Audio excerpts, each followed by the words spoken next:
ప్రాముఖ్యంగా ఈ సమయంలో ఈ ప్రెస్ మీట్ పెట్టాలనుకున్న ఉద్దేశం ఏమిటంటే, గత వారం రోజులుగా రామచంద్ర నగర్ జెహోవా షామా చర్చి ఆరాధన మందిరం విషయంలో జరుగుతున్నటువంటి పరిణామాలు మీకు అందరికీ విదితమే. నిన్నటి దినాన హైదరాబాద్ నుంచి వచ్చినటువంటి, హైదరాబాదులో వనస్థలిపురం ఆయన సొంత ఊరు, వనస్థలిపురం నుంచి వచ్చిన శామ్యుయల్ జకరియా అనే వ్యక్తి ఎందుకు ఇక్కడికి వచ్చినాడో, ఏం మాట్లాడినాడో, ఏం చెప్తున్నాడో అతనికే తెలియదు. ఒక పెయిడ్ ఆర్టిస్ట్ అతను. ఎక్కడ సమస్య ఉందంటే అక్కడ ఒక 2000 రూపాయలు తీసుకొని పోయి కూర్చొని ఆ ఊర్లో వాళ్ళు రాసి ఇచ్చినటువంటి స్క్రిప్ట్ అంతా కూడా పేపర్లో చదివి వెళ్ళిపోయే వ్యక్తి. అతనికి మాకు మా చర్చికి ఎక్కడ ఎటువంటి సంబంధము లేదు. ఏ రోజు కూడా జెహోవా షామా చర్చిలో అడుగుపెట్టిన వ్యక్తి కాదు ఆయన. కాబట్టి అతను మాట్లాడిన ప్రశ్నలు, అతను మాట్లాడిన వాటన్నిటికీ నేను సమాధానం చెప్తే నా స్థాయి నేను దిగజార్చుకున్నట్లు అవుతుంది. కానీ మా క్రైస్తవ సమాజానికి మేము విషయాలు తెలియపరచాలి కాబట్టి మీ ముందుకు రావడం జరిగింది. నిన్నటి దినాన ఆయన మాట్లాడుతున్నాడు, ఆగస్టు 15వ తారీఖున పాస్టర్ గారిని మేము తీసుకొని వచ్చి బలవంతంగా సంతకాలు పెట్టించుకున్నాము అని చెప్తా వచ్చినాడు. ఆ పాస్టర్ గారు ఇక్కడి నుంచి ట్రాన్స్ఫర్ అయ్యి బదిలీ అయ్యి వెళ్ళిపోతున్నాడు కాబట్టి ఇక్కడికి వచ్చిన పాస్టర్కు charge handed over, taken over అనేది ఇక్కడ రాసిచ్చడం జరిగింది. మేము 2 పేపర్లు రాసుకున్న తర్వాత అప్పుడు ఆయన ప్రతి లైన్ కూడా చదివి, ఈ పేపర్ చూడండి, కరెక్షన్స్ ఆయన స్వహస్తాలతో ఆయనే కరెక్షన్ చేసి ఒక కాపీ ఆయన తీసుకొని ఇంకొక కాపీ మాకు ఇవ్వడం జరిగింది. ఎక్కడ ఎవరు బలవంత పెట్టలేదు. ఈయన నిన్న వచ్చిన వ్యక్తి ఏదో కళ్ళకు గంతలు కట్టినట్లుగా ఆయన అక్కడ ఉండి చూసుకొని చెప్పినట్లుగా ఆయనే సాక్షిగా నిలబడినట్లు బలవంతంగా మా పాస్టర్ గారి దగ్గర సంతకాలు తీసుకున్నారు, ఆయన ఆస్తులన్నీ రాయించుకున్నారు అని చెప్పి ప్రకటించినాడు. ఆయనకి ఏం ఆస్తులు ఉన్నాయి, ఎక్కడ ఆస్తులు ఉన్నాయి? ఆయనకున్న ఆస్తులన్నీ కూడా చర్చి కానుకల రూపంలో సంపాదించినటువంటి ఆస్తులు తప్ప మాకులాగా ఉద్యోగాలు చేసుకొని కష్టపడి జీవనోపాధి సాగించి సంపాదించుకున్న ఆస్తులు ఏమీ లేవు. ఆయన జీవితం అంతా కూడా చర్చిలో పాస్టర్గా పనిచేసి భక్తులు వేసే కానుకల ద్వారా ఆయన జీవనాన్ని కొనసాగిస్తూ వచ్చినాడు.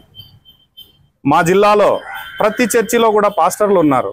వాళ్ళందరికీ ఈయన జీతం ఫిక్స్ చేస్తాడు. ఈయనకు మాత్రం ఎటువంటి జీతం లేదండి. కానుకల రూపంలో ఎంత డబ్బులు వస్తే మొత్తం అంతా ఆయనకే. అదే మిగతా చర్చిలో పాస్టర్లకు మాత్రం 10,000, 5,000, 7,000, 20,000 ఇది ఆయన ఇక్కడే ఫిక్స్ చేసి అక్కడ చర్చిలో ఉండే విశ్వాసుల ద్వారా జీతం ఇప్పిస్తాడు. ఇది ఎక్కడి న్యాయమో క్రైస్తవ విశ్వాసులారా ఆలోచించండి. రెండవది, జిల్లాలో ఉన్నటువంటి సేవకులను నోటి మాటల చేత ట్రాన్స్ఫర్లు, బదిలీ ఉత్తర్వులు జారీ చేస్తాడు. తర్వాత వాళ్ళు లెటర్ కావాలని అడిగితే ఆ లెటర్ మీద ట్రస్ట్ అనే పేరు ఉండదు, సొసైటీ అనే పేరు ఉండదు, ఏముండదు. ఊరికే జెహోవా షామా చర్చ్ అని చెప్పి పైన లెటర్ హెడ్ ఒకటి కొట్టేసి ఆయన సొంతంగా సంతకాలు పెట్టించి ఇచ్చేస్తాడు. ఈయన మాత్రం ఎక్కడికి బదిలీ మీద పోడు. ఈయన చెప్తే జిల్లాలో ఉండే సేవకులందరూ, పాస్టర్లందరూ ఆయన చెప్పిన స్థలానికి నోరు మూసుకొని వెళ్ళిపోవాలా. వెళ్ళిపోలేదనుకోండి ఆ చర్చిలో కొట్లాట్లు పెట్టడం, ఆ చర్చిలో గొడవలు పెట్టడం, ఈ విధంగా చాలా అరాచకాలు ఈ విక్టర్ డేవిడ్ అనే వ్యక్తి చేస్తూ వచ్చినాడు. నేను మాట్లాడే ప్రతి మాటకు నా దగ్గర ఆధారాలు ఉన్నాయి. ఇదివరకు నేను ఆయన మీద చేసిన ప్రతి ఆరోపణకు నా దగ్గర ఆధారాలు ఉన్నాయి. అవసరమైతే ఆయన వచ్చి కూర్చొని, నేను ఆరోపణలు చేసింది ఎవరి మీద అండి? విక్టర్ డేవిడ్ అనే పాస్టర్ మీద ఆరోపణ చేశా. ఆయన వచ్చి సమాధానం చెప్పాలా. ఒక పెయిడ్ ఆర్టిస్ట్ని తీసుకొని వచ్చి హైదరాబాద్ నుంచి కూర్చోబెట్టి నువ్వు ఒక వైట్ పేపర్లో రాసిచ్చి వీటన్నిటికీ సమాధానాలు అతను చెప్పమంటే అతను చూసుకొని చదువుతున్నాడు, పక్కన అతనికి వేరే వాళ్ళు చెప్తా ఉంటే చదువుతా ఉన్నాడు. ఇది ఎక్కడ న్యాయము? ఇది చాలా హాస్యాస్పదంగా ఉంది. ఇంకొకటి, తర్వాత నా పైన క్రిమినల్ హిస్టరీ ఉంది అని చెప్పి తను ప్రత్యక్షంగా ఆరోపణలు చేస్తూ వచ్చినాడు. ఈ వ్యక్తి క్రిమినల్ హిస్టరీ ఎవరికి ఉందో మీరే గమనించండి. ఈ క్రిమినల్ హిస్టరీ నాకుందని చెప్పిన వ్యక్తి ఇది చూడండి. దీంట్లో A4 శామ్యుయల్ జకరియా ఈ వ్యక్తి 2022వ సంవత్సరంలో ఇదే FIR నంబర్ 152/2022 ఈయన హైదరాబాద్లో ఉన్నటువంటి మా head office the society of trustees of indigenous churches in India అనే సంస్థలో మా ప్రాపర్టీని గ్రాబ్ చేసే ప్రయత్నంలో ఇతనితో పాటు ఇంకా 29 మంది రంపాలు, కటింగ్ బ్లేడ్లు, కట్టర్సు, తర్వాత సుత్తులు, గడార్లు తీసుకొని వచ్చి చర్చిని పగలగొట్టి లోపలికి అక్రమంగా ప్రవేశించి మా పాస్టర్లను చంపాలని బెదిరించి దాంట్లో అరెస్ట్ అయ్యి చెంచలగూడ జైలుకు పోయిన వ్యక్తి నిన్న ఇక్కడికి వచ్చి మాట్లాడిన వ్యక్తి. ఆయనది క్రిమినల్ హిస్టరీనా లేదా నాది క్రిమినల్ హిస్టరీనా అనేది మీరు గమనించండి. చెంచలగూడ జైల్లో వారం రోజుల పాటు ఇతనితో పాటు 29 మంది ఎవరైతే సోకాల్డ్ ట్రస్ట్ పీపుల్ అని చెప్పుకుంటూ ఉన్నారో వారందరూ మా ప్రాపర్టీని గ్రాబ్ చేసే ప్రయత్నంలో వారు పోలీసు వారికి అడ్డంగా దొరికి మ్యాజిస్ట్రేట్ ముందర హాజరుపరిచి వారం రోజుల పాటు జైల్లో ఉండి చెంచలగూడ జైల్లో బయటకు వచ్చిన వ్యక్తి నిన్న ఇక్కడికి వచ్చి మాకు నేర చరిత్ర ఉందని చెప్తుంటే దయ్యాలు వేదాలు వల్లించినట్లుగా కనబడతా ఉంది. అంతేకాకుండా ఆయన మాట్లాడిన మాట ప్రతిదానికి నేను సమాధానం చెప్తున్నానండి. ఫేక్ బాడీ, ఒక సొసైటీలో ఫేక్ బాడీ క్రియేట్ చేసుకున్నారన్నారు. ఎవడు ఫేక్ బాడీ? అసలు భక్త సింగ్ అనే అంకులు పెద్ద ఆయన, చాలా ఆత్మీయుడు, దేవునితో చక్కగా మాట్లాడిన వ్యక్తి. ప్రపంచంలో ఆల్మోస్ట్ 173 దేశాల్లో ఆయన పేరు మారుమోగిపోతా ఉంది. అంత నమ్మకంగా బ్రతికిన వ్యక్తి స్థాపించినటువంటి సొసైటీని వారే ఒప్పుకుంటున్నారు. 1971లో బ్రదర్ భక్త సింగ్ గారు ఈ సొసైటీని పెట్టినాడు అని. కాలక్రమేణా 2004లో దాన్ని రూపాంతరం పొందింది అని చెప్తున్నాడు. ఎవరు రూపాంతరం పొందించినారు? 1971లో సొసైటీని ఆరంభించిన తర్వాత దానికి ఒక గవర్నింగ్ బాడీ ఉంది. ఆ గవర్నింగ్ బాడీ 7 మంది సభ్యులు ఉన్నారండి. 7 మంది సభ్యుల్లో 2004 సంవత్సరం వచ్చేటప్పటికి 2000 సంవత్సరంలో మా ప్రిన్సిపల్ ట్రస్టీ అయినటువంటి భక్త సింగ్ గారు దేవుని దగ్గరికి కొనిపోబడినాడు. ఆయన కొనిపోబడిన తర్వాత కొంతమంది సేవకులు, వెస్టెడ్ ఇంట్రెస్టెడ్ కలిగిన పీపుల్స్, ప్రజలు కొంతమంది ఈ ఆస్తుల్ని ఎట్లయినా మనం కొట్టేయాలనే ఉద్దేశంతో దాన్ని ట్రస్ట్గా మారుస్తూ వచ్చినారు. వాళ్ళు చేసినవి ఎట్లుందంటే 23/3/2004 సంవత్సరమున మా సొసైటీకి సంబంధించిన ఆస్తులన్నీ కూడా ట్రస్ట్కు మార్చినట్లు చెట్టు కింద కూర్చొని రెజల్యూషన్ పాస్ చేసినారు. ఆ రెజల్యూషన్ పాస్ చేసిన 35 మందిలో 33 మంది సంతకాలు చేసినారు. వాళ్ళు ఎవ్వరు కూడా రిజిస్టర్డ్ జనరల్ బాడీ కానే కాదు. ఈ సొసైటీని రద్దుపరచడానికి వారికి ఎటువంటి హక్కులు లేవు.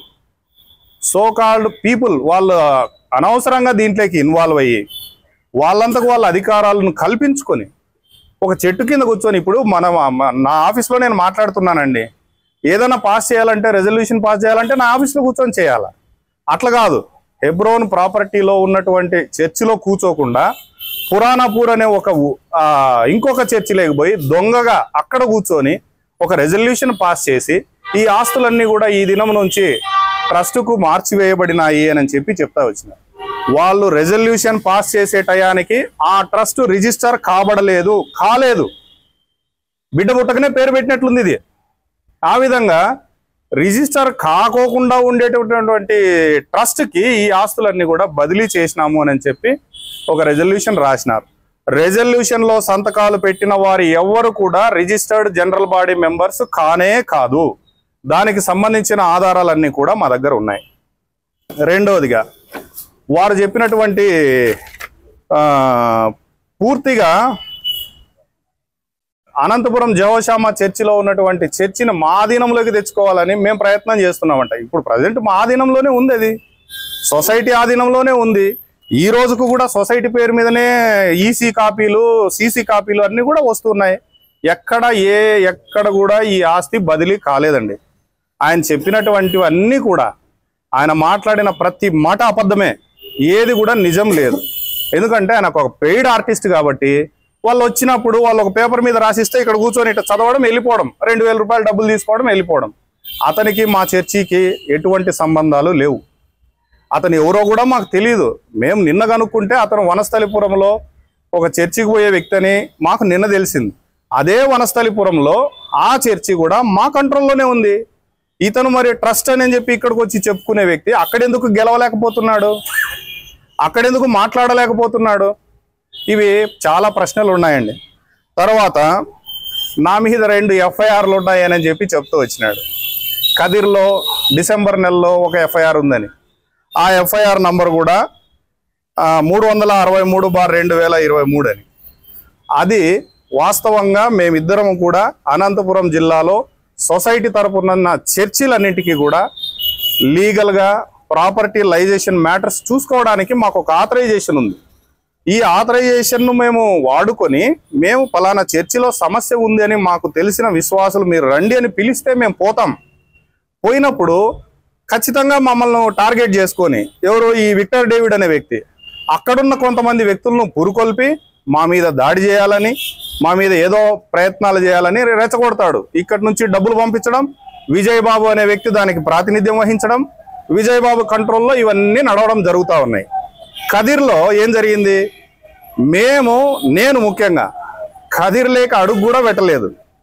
అక్కడ మా పాస్టర్కు ట్రాన్స్ఫర్ ఆర్డర్ ఇచ్చి పంపిస్తే సొసైటీ తరఫున నేను పంపించినానని నేను వెనకుండి అతన్ని పురుకొల్పినానని చెప్పి నా మీద ఎఫ్ఐఆర్ చేయడం జరిగింది. ఓకే, అది నిదానంగా దర్యాప్తులో ఎవరు నిజం ఎవరు అబద్ధం అనేది తేలుతుంది.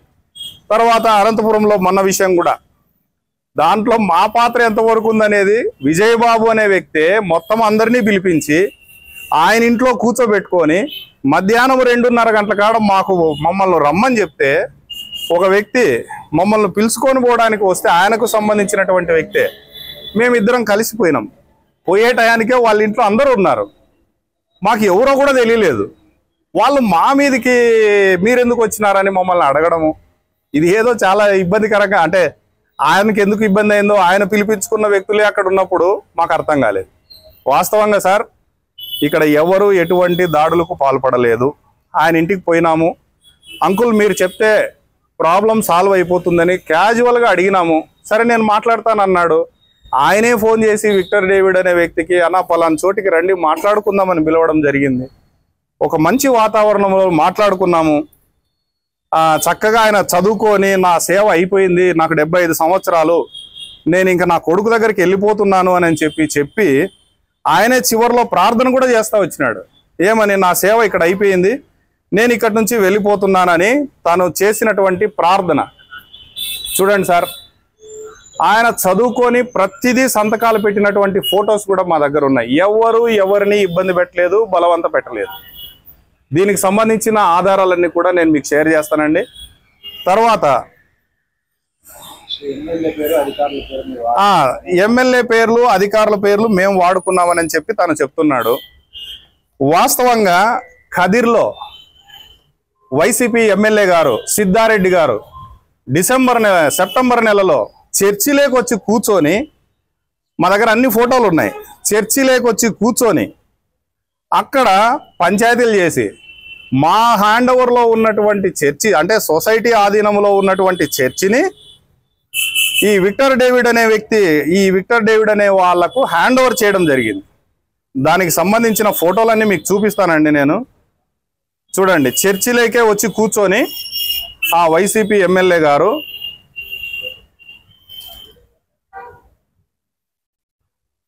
సాక్షాత్తు చర్చిలోకి లోపలికి వచ్చి కూర్చొని మా చర్చిని ట్రస్ట్ వాళ్ళ చేతిలోకి అప్పగించడం జరిగింది గత ప్రభుత్వ హయాంలో వారికి ఉన్న అధికారాన్ని బట్టి. అప్పుడు ఈ విధంగా పొలిటికల్ లీడర్స్ను వాడుకునే చరిత్ర వారిది. రెండో విషయం, అధికారులను నేను వాడుకున్నాను అని అన్నారు. అధికారులను ఎవరు వాడుకున్నారండి? థామస్ ప్రభాకర్ అనే ఒక వ్యక్తి, ఇంతకుముందు ఒక మంచి హోదాలో ఉన్నటువంటి వ్యక్తి. ఆయన అనంతపురంకు, కర్నూలుకు, కడపకి ఎక్కడ పడితే అక్కడ ఫోన్ చేయడం, ఎస్పీ గారికి, కలెక్టర్లకి, డిఎస్పీ గారులకు, వాళ్ళందరికీ కూడా చెప్తా వచ్చినాడు, ఇది ట్రస్ట్కు మీరు ఫేవర్ చేయండి అని చెప్పి. థామస్ ప్రభాకర్ అనే ఒక వ్యక్తి, ఆయన రిటైర్డ్ ఐఏఎస్ ఆఫీసర్ అండి. ఆయనను వాడుకొని మా చర్చిలన్నీ కూడా వారే గ్రాప్ చేస్తూ వచ్చినారు. అది తర్వాత నేను పొలిటికల్ లీడర్స్ను కానీ అధికారులను కానీ మేము ఎక్కడ కూడా వాడుకోలేదు. న్యాయ పోరాటం చేస్తున్నాం తప్ప ఎవరిని కూడా మేము వాడుకోలేదండి. మాకు న్యాయం ఎట్లుంటే అట్లా చేయమని నేను మొన్న పెట్టిన ప్రెస్ మీట్లో కూడా అదే అడిగినాం.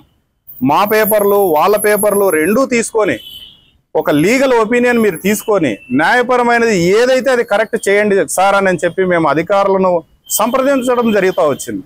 అంతేగాని మేము ఎమ్మెల్యే పేర్లు చెప్పుకున్నామని, మేము వారి పేర్లు చెప్పుకొని వీళ్ళ పేర్లు చెప్పుకున్నామని చెప్పి మేము ఎక్కడా మాట్లాడలేదు. తర్వాత సార్ ఆయన చెప్పినాడు 1,74,00,000 రూపాయలకు సంబంధించి అన్ని అది మేము అడిగినాం.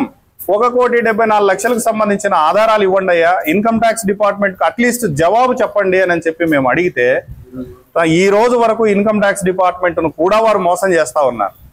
ఈయన వచ్చినాడు 1,74,00,000కు సంబంధించి ఖర్చులు ఉంటాయి కదా, ఆ రసీదులు ఉంటాయి కదా, రిసీట్స్ ఉంటాయి కదా అని అంటే ఉంటాయి కదా ఎప్పుడు ఉంటాయి. దానికి సంబంధించి ఒక ఆడిట్ రిపోర్ట్ రిలీజ్ చేయండి. మీరు ఎక్కడ చేయించినారు, ఎంత ఖర్చు పెట్టినారు, ఎంత బ్యాలెన్స్ ఉంది, ఎంత ఇన్కమ్ వచ్చింది అనేది ఎవరికి చెప్పడండి. 2018 నుంచి 2024 వరకు ఈ రోజు వరకు కూడా ఎటువంటి ఆడిట్ రిపోర్ట్స్ వారి దగ్గర లేవు. చర్చి కానుకల రూపంలో వచ్చిన డబ్బుకు ఎటువంటి లెక్కాచారంలో లేవు. అది ప్రధానమైనటువంటి ఆరోపణ. రెండవది, నేను చేసిన ఆరోపణలు ఆడోళ్లకు స్త్రీల గురించి కాలిమెట్టలు ముక్కు కమ్మలు పెట్టుకొని తాళబొట్లు పెట్టుకుంటే మీరు చర్చికి రావద్దండి అని చెప్పి లిఖితపూర్వకంగా ఆర్డర్స్ పాస్ చేస్తా వచ్చినాడు.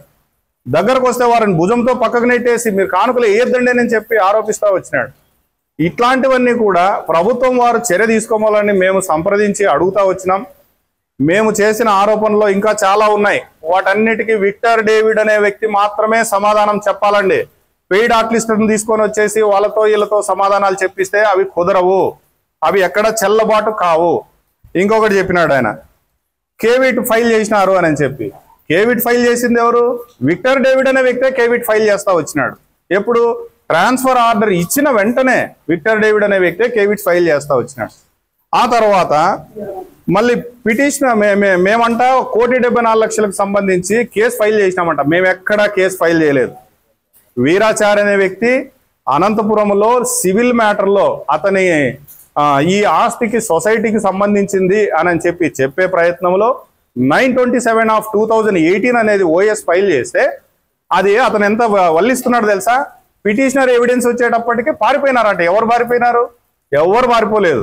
పిటిషనర్ ఎవిడెన్స్ వచ్చేటప్పటికి వాస్తవంగా తను ఇక్కడికి తిరగలేని పరిస్థితుల్లో కేసు విత్డ్రా చేయడం తప్పింది తప్ప డిస్మిస్ చేయడం కానీ డిస్పోజ్ చేయడం కానీ ఇటువంటివి ఏది జరగలేదు.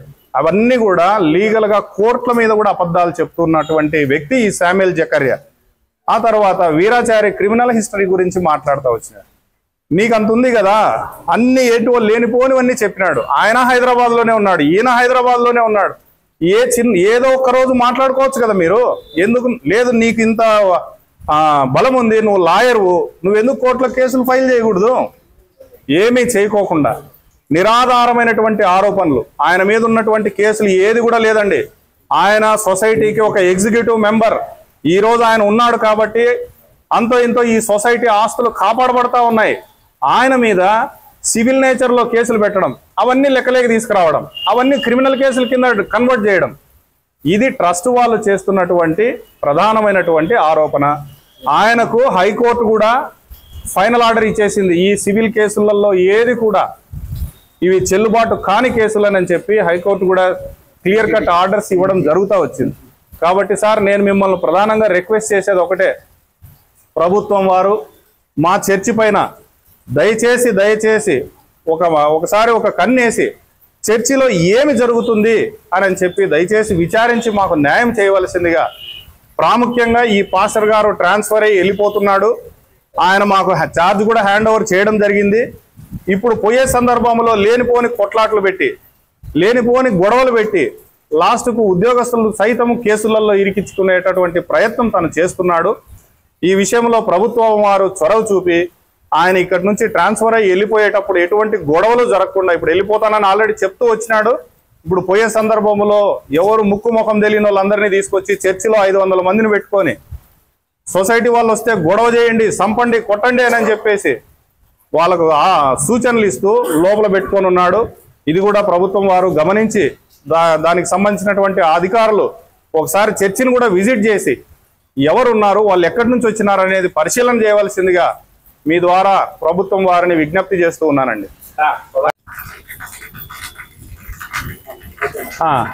సార్, వారు మా మీద ఆరోపించినట్లుగా విక్టర్ డేవిడ్ అనే వ్యక్తి ఒక పాస్టర్ మీద ఎటువంటి కేసులు ఉండకూడదు. ఈ వ్యక్తి మిర్యాలగూడలో ఉన్నటువంటి వీరాచారి గారిని హంతమొందించాలని 2018వ సంవత్సరంలో అనంతపురం నుంచి మిర్యాలగూడకు మనుషులను పంపించి ఆయనను అంతమొందించాలని చేసిన ప్రయత్నంలో భాగంగా ఎఫ్ఐఆర్ నమోదైందండి. FIR number 30/2018. ఇది ఒక ఎఫ్ఐఆర్ ఆయన మీద క్రిమినల్ కేసుగా ఫైల్ కాబడింది.